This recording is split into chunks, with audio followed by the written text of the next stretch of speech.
أعوذ بالله من الشيطان الرجيم. بسم الله الرحمن الرحيم.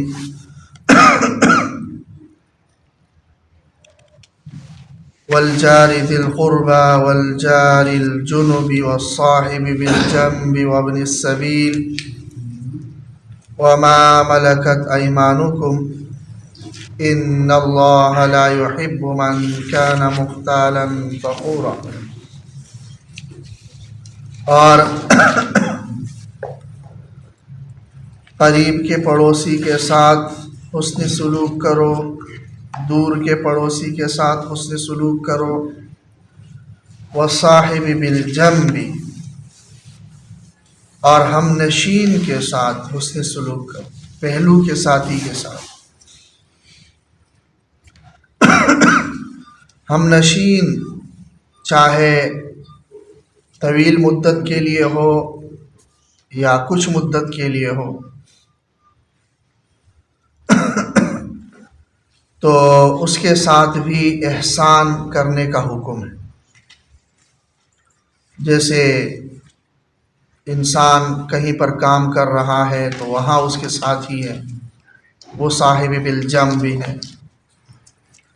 یا کہیں پڑھ رہا ہے تو کلاس کے ساتھی ہیں، وہ صاحب بالجنب بھی ہے. یا کہیں سفر میں ہے اور سفر کے جو ساتھی ہیں وہ صاحب بالجنب بھی ہے. بلکہ چند ساعات کے لیے بھی جو آپ کے ساتھ ہو وہ صاحب بالجنب بھی. کہیں پر آپ لائن میں لگے ہوئے ہیں تو آپ کے ساتھ لائن میں جو لگا ہوا ہے وہ آپ کا صاحب بالجنب بھی. ٹرین میں، بس میں کہیں سفر کر رہے ہیں، ساتھ سیٹ میں بیٹھا ہوا ہے، وہ آپ کا صاحب بالجنب بھی ہے. اس کا خیال رکھنا یہ بھی ایک اہم اخلاقی حکم ہے کہ عموماً انسان جو جان پہچان والا ہوتا ہے اس کا تو خیال رکھ لیتا ہے کہ یہ کیا کہے گا، مجھے برا بلا کہہ دے گا. لیکن جو اجنبی ہوتے ہیں، جیسے کہیں سفر میں ساتھ والی سیٹ پر ہے یا کسی اور مقام پر ہے، تو وہاں بالکل خیال نہیں رکھتا، بلکہ اسے تکلیف تک پہنچا دیتا ہے. تو اللہ تبارک و تعالیٰ نے اس سے منع کیا ہے کہ آپ کے ساتھ جو بھی ہے اس کا آپ نے خیال رکھنا ہے اور اس کے ساتھ حسن سلوک کرنا ہے اور اچھائی کرنا. صحابہ کرام رضوان اللہ تعالیٰ علیہم اجمعین کی مثالیں تو بے شمار ہیں، لیکن ماضی قریب کا ایک واقعہ یاد آیا. شیخ الاسلام حضرت مولانا سید حسین احمد مدنی رحمہ اللہ بہت بڑی شخصیت تھے اور جمعیت علماء ہند کے سربراہ تھے. اور اس دور میں جب تحریک پاکستان چل رہی تھی تو وہ تحریک پاکستان کے خلاف تھے، تو مسلم لیگ کے ساتھ بھی کافی ان کا مسئلہ ہوتا تھا اور کئی بار ان پر حملے ہوئے. ان کے اسفار پورے ہندوستان میں تھے. تو تحریک آزادی میں ان کا بڑا کردار ہے اور انگریزوں نے ان کو قید بھی کر لیا تھا. مالٹا میں اسیری کی زندگی انہوں نے گزاری تھی. تو ان کے بارے میں لکھا ہے کہ ایک مرتبہ وہ ٹرین میں سفر کر رہے تھے تو ساتھ والی سیٹ پہ جو ایک شخص بیٹھے ہوئے تھے وہ ہندو تھے، مسلمان بھی نہیں تھے. وہ تقاضے کے لیے گئے واش روم، تو جاتے ہی واپس آ گئے. تو انہوں نے محسوس کر لیا کہ ہاں واش روم میں کوئی مسئلہ ہے. کہا کہ کیا ہوا ہے؟ کیا کہ وہ بہت زیادہ گندا ہے واش روم. تھوڑی دیر رکے وہ، یعنی ان کو جتلایا بھی نہیں، تھوڑی دیر رکے اور پھر خود گئے اور جا کر وہاں اچھی طرح واش روم صاف کیا اور پھر آئے اور کہا کہ میں تو ابھی ہو کے آیا ہوں، تو بالکل صاف ہے، جا کے دیکھ لے. تو ان کو بھیج دیا، یعنی ان پر کوئی احسان تک نہیں جتلایا. تو یہ ابھی ماضی قریب کے لوگ ہیں. اور پھر یہ 17 سال تک انہوں نے مدینہ منورہ میں حدیث کی تدریس کی تھی، اس لیے اس کو شیخ العرب والعجم کا لقب بھی ملا تھا. تو بہرحال یہ کہ ان کو یہ اللہ تبارک و تعالیٰ کے بیان کردہ یہ معاشرتی احکامات کی اہمیت کا اندازہ تھا کہ دین میں ان کی کتنی اہمیت ہے. اور موجودہ دور میں ہم دیکھتے ہیں کہ کسی بھی معاملے میں ہر شخص چاہتا ہے کہ مجھے ترجیح حاصل ہو جائے، چاہے دوسرے کو دھکا دینا پڑے، چاہے دوسرے کو تکلیف دینی پڑے، چاہے دوسرے کو سیٹ نہ ملے، چاہے دوسرا مشقت میں رہے، لیکن میں سہولت میں رہوں۔ یہ مسلمانوں والا جذبہ نہیں ہے، یہ قرآنی تعلیم نہیں ہے۔ قرآن کہہ رہا ہے وَالصَّاحِبِ بِالْجَنبِ، پہلو کا ساتھی ہے، جو آپ کا ساتھ ہے اس کے ساتھ حسن سلوک۔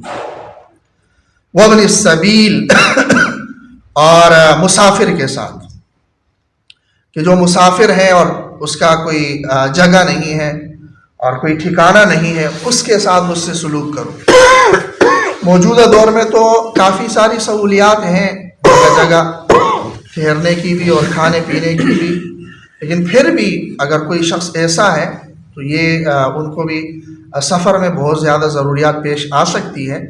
ضروری نہیں ہے کہ ہر ایک کے پاس وسائل ہوں، تو اس لیے اس کی خبرگیری کرنا اور اس کے بارے میں وہ کرنا، اس کی حال احوال پوچھنا اور اس کی ضروریات کا خیال رکھنا، یہ بھی ایک مسلمانوں کا وصف ہونا چاہیے۔